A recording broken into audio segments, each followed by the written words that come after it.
दो इंसानी जानों की कीमत महज 30 रुपए। बिल्कुल जी।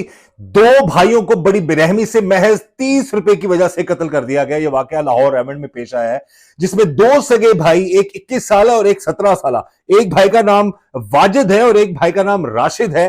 उन दोनों को फल फरोशों ने, यानी शख्स जिसका नाम अवैस, वो फल फरोश था और उसी के साथ उन दोनों की बहस होती है और वो और लोगों को इकट्ठा करता है अपने साथियों को मिलाकर। राशिद और उसका जो भाई है वाजिद, उन दोनों को बेईमाना तशद्दुद का निशाना बनाता है और 30 रुपए की खातिर उनको मार मार कर इस हद तक जख्मी कर देता है कि वो दोनों जख्मों की ताब ना लाते हुए जान की बाजी हार जाते हैं। वाजिद और उसका जो भाई राशिद है, इन दोनों का जो इनके बारे में इतलात हमें मिली है वो ये है कि ये दोनों दूध सप्लाई करते थे, दूध फरोश थे ये, और मेहनत मजदूरी करते थे। जिस दिन ये वाकया पेश है उस दिन भी दूध बेचकर ये वापस घर जा रहे थे। रास्ते में अवैस नामी जो फल फरोश है उसके पास ये लोग खड़े हुए फल खरीदने के लिए, और फल खरीदते वक्त दोनों यानी कि तैमूर में अवैस और तैमूर उसका जो भाई है, उनके साथ राशिद और वाजिद की बहस होती है। और बहस के बाद, तल्ख कलामी के बाद मामला इस हद तक बिगड़ जाते हैं कि जो अवैस नामी फल फरोश है वो और लोगों को इकट्ठा करता है, बल्ले, डंडे, सोटे, आहनी, रॉड वो लेकर आते हैं और फिर इन दोनों भाइयों को इतना ज्यादा तशद्दुद का निशाना बनाता है। वीडियो भी आप लोगों की नजर से गुजरी होगी, मैंने वो देखी नहीं गई। वो वीडियो का एंड देखा जा रहा है, इर्द गिर्द लोग जमा है, लेकिन एक भाई जख्मी है, दूसरे जख्मी भाई को वो बचाने की या उसका खून रोकने की कोशिश कर रहा है, और एक और शख्स आता है, उसके हाथ में बैट है और अवाम देख रही है। वो जनाब बैट उसके सर पे मारता है दोबारा से, वो उधर गिर जाता है दोनों भाई, और फिर वो वहां से मार कर चला जाता है।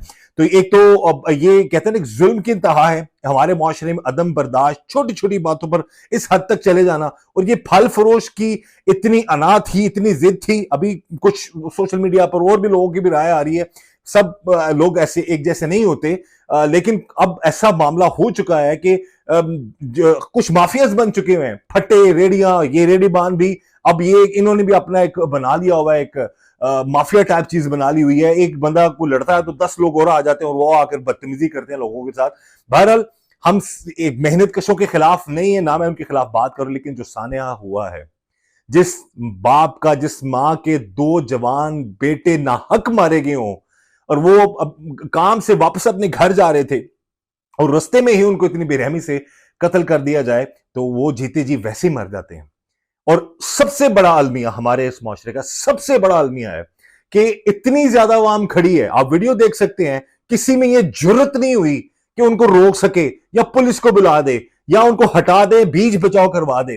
वो लास्ट में आखिरी जो बैट मार रहा है वो बंदा, वो उस वक्त सब देख रहे हैं, वो किसी एक शरीफ आदमी की आवाज आई 1122 को बुलाएं। लेकिन सवाल यह है कि इतना ज्यादा जब तशद्दुद हो रहा था उस वक्त कहां थे ये लोग, जब उनको मारा जा रहा था उस वक्त वीडियो बना रहे थे लोग, वीडियो बनाई जा रही थी या देखा जा रहा था, या तमाशा देखा जा रहा था। जाहिर है आजकल हालात ऐसे हैं कि कोई किसी के झगड़े में नहीं पड़ता, लेकिन फिर भी कहीं ना कहीं थोड़ी बहुत इंसानियत, 150 लोग हैं, उनमें से 20-25 लोग भी आगे होकर उनको बीच बचाव करा देते। बहरहाल ये जो मामला हुआ है, क्या इस हद तक क्या वजह थी कि क्यों वो लोग शख्स चले गए, वो अवैस नामी जो फल फरोश है उसका भाई उसके साथ, उसके बारे में बताइए अवैस का इसमें किरदार क्या है जो सामने आ रहा है। अवैस इस वाकये में वो फल फरोश है जिससे वाजिद और राशिद फल खरीदने की कोशिश कर रहे थे और इन दोनों की आपस में बहस होती है 30 रुपए की बात पर। उस पर जनाब अवैस साहब और उनके जो 7 भाई हैं उनको इतना गुस्सा लगता है जी कि वो लोगों को इकट्ठा करके आकर फिर वो जनाब मारना शुरू करते हैं। तैमूर नामी शख्स एक और, उसका भी नाम आ रहा है, कई नामालूम लोग हैं।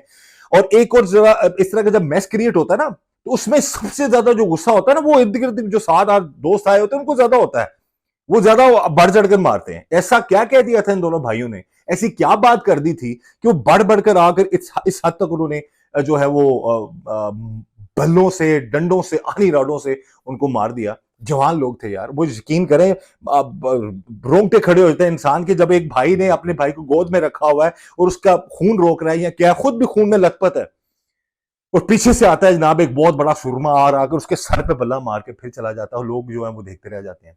तो खुदा रहा ऐसे मामला से बचें दरगुजर से काम लें, ऐसे जाहिलों के, वो कहते हैं ना, उनसे बहस ही नहीं करनी चाहिए। और इस तरह के जो हालात हो चुके हैं हमारे माशरे में अदम बर्दाश्त की वजह से, तो इसलिए मेरी गुजारिश है तमाम नादरीन से कि खुदा ना खासा कभी ऐसी कोई बहस होती है तो उसमें कोशिश करें कि अवॉइड करें, इस तरह तक ना जाएं। लेकिन इसमें तो अब तफ्तीश में चीजें सामने आएंगी ना कि क्या कह दिया था उन लोगों ने। 30 रुपए का मामला था सिर्फ, क्या बहस होगी थी, ज्यादा ज्यादा लड़ लेते या हाथापाई पे आ जाते, लेकिन इस हद तक डंडों सोटों से इरादतन उसके किसी को मारे जाना मारे जाना मारे जाना, और फिर एक शख्स को इतना उसके सर पे मारा कि वो जो है वो उस वक्त तिर गया भाई। पहला भाई जो है वो जान की बाजी हारा है, उसके बाद दूसरा भाई जो है वो भी जो है जख्मों की ताब ना लाते हुए वो भी जान की बाजी हार गया। और एफआईआर दर्ज हो चुकी है, जो मेन कल्प्रिट है, जो अवैस नामी शख्स है, उसको गिरफ्तार कर लिया गया। दूसरा तैमूर और दूसरे जो उसके साथ साथी हैं उनको गिरफ्तार करने की कोशिश की जा रही है, होपफुली वो भी जल्द गिरफ्तार हो जाएंगे। लेकिन इन लोगों को कानून के मुताबिक इतनी कड़ी से कड़ी सजा मिलनी चाहिए ताकि आइंदा कोई भी ऐसा जुल्म ना कर सके किसी भी मां के लाल पर। वो दो भाई जो मेहनत मजदूरी करके घर जा रहे थे, जो दूध फरोशी करके घर जा रहे थे, उनको इतनी बेरहमी से मार देना ये जुल्म है, ये जुर्म है। और ऐसे वाकयात नहीं होने चाहिए, और खुदा ना खासा ऐसा वाकया हो जाए तो फिर इसको टेस्ट केस के तौर पर लेके चलना चाहिए। जिन्होंने इतना जुल्म किया है उनको कानून के मुताबिक कड़ी से कड़ी सजा जरूर मिलनी चाहिए, और हमें उम्मीद है कि उनको ये सजा मिलेगी, ताकि उस बुजुर्ग बाप को जो है वो सुकून मिल सके, उनके घर वालों को, उनके रिश्तेदारों को सुकून मिल सके कि कितना जुल्म जो किया। और सबसे बड़ी बात यह है कि इतना बड़ा जुल्म होता रहा अवाम के हसार में, फिर हम कहते हैं जी कि हालात बड़े खराब हैं। हम तमाशबीन बन चुके हुए, हम सिर्फ देख सकते हैं, किसी की मदद नहीं कर सकते। खास तौर पर जो आखिरी बार वो मारा था, एटलीस्ट उसका तो बैट पकड़ा जा सकता था, जो लास्ट में मार के गया। फिर हो सकता है उसी जर्ब की वजह से दूसरा भाई भी जो है वो जान की बाजी हार गया हो। बहरहाल हम यही गुजारिश करते हैं कि ऐसे लोगों से बचिए, गुस्से से, बहस से काम मत लें, दरगुजर करें, और ताकि ऐसे वाकयात ना हो सकें। इस दुआ के साथ कि अल्लाह ताला हम सब पर रहम करम और फजल फरमाए, अल्लाह ताला हमें हर तरह और हर किसी के शर से बचाए। मुझे इजाजत दीजिएगा। अल्लाह हाफिज।